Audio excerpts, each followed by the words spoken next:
तो आज day 25 of 100 days challenge. आज हम आपके लेके हैं क्रोम बीटी, बहुत ही अमेजिंग कलेक्शन में मिल जाएगी आपको। हमारे पास सारे कलर्स मिल जाएंगे।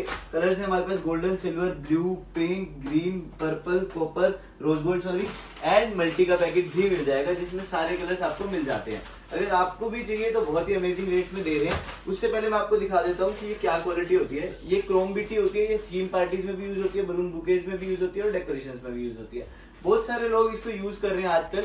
अगर आपको भी सबसे टॉप क्वालिटी की चाहिए तो शुएन कंपनी की सबसे बेस्ट रहती है। इसका जो प्राइस रहेगा वो रहेगा 400 रुपीज पर पैकेट, अगर आपको सिंगल एक पैकेट लेना है तो।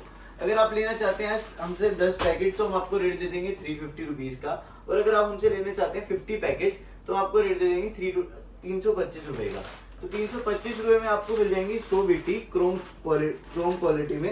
अगर आपको भी चाहिए तो आप नीचे दिए हुए नंबर पे कांटेक्ट कर सकते हैं। All over India delivery available रहती है थ्रू कोरियर एंड ट्रांसपोर्ट।